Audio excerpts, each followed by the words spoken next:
एकदा आपल्या समोर नमस्कार, मी वैष्णवी गणेश जाधव. मी पुन्हा एकदा आपल्या समोर येत आहे माझ्या मनातली शिवजयंती जन्मोत्सव घेऊन.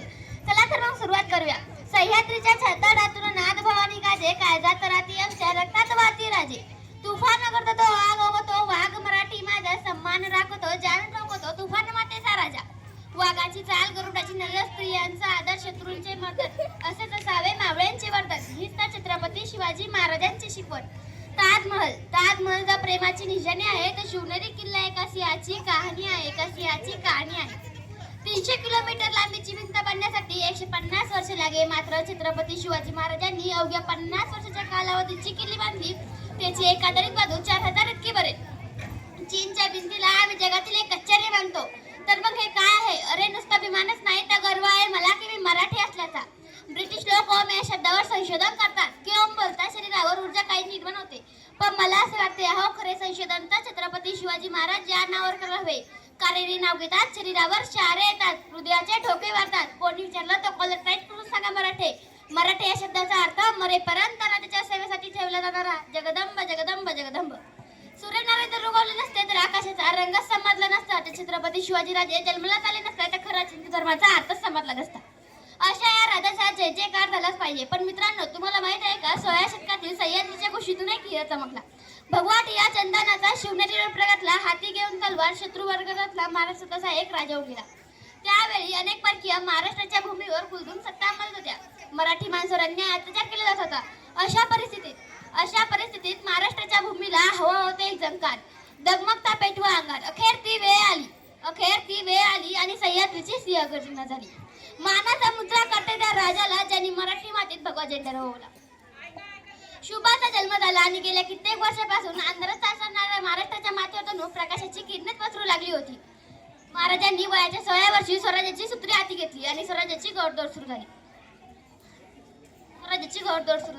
हे प्रभू शिवराजा बात कर पगडी. जब छत्रपती शिवाजी महाराज तैयार होते, उठाकर तलवार जो घोड़े पर सवार होते, तब दुखते सब अल्लाह के बंदे और कहते काश हम भी मराठा होते.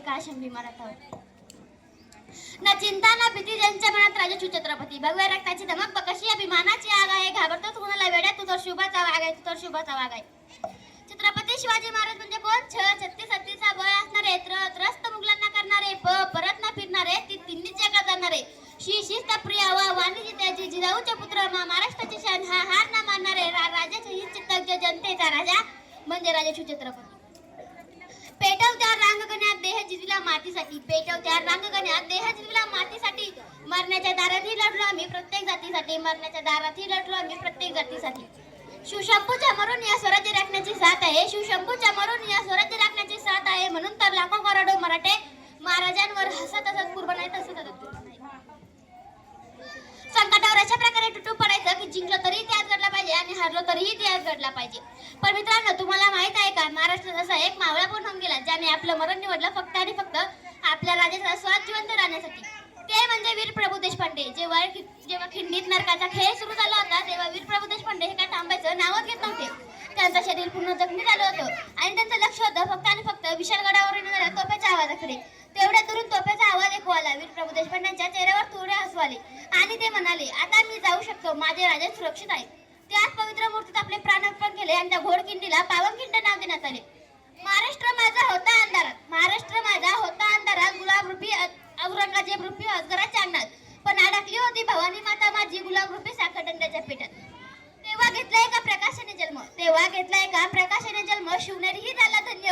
होते त्यांच्यावर जिजाऊंचे संस्कार आणि पाठीवर जाधवांचा हात. डोक्यात जिरे टोप हाती भवानी तलवार, रचला स्वराज्याचा पाया छातीवर शोषूनिवार. होता तो सिंहाचा छावा, खेळून गमिनी कावा, माजून रंजनात केसून आणला त्याने विजय आपल्या अंगणात. नजर त्याची गरुडा जरी पडली सिद्धीच्या जंजिऱ्यावरी, केली त्याने 9 वेळा स्वारी पण अपयश पडले पदरी. असेल का दुःख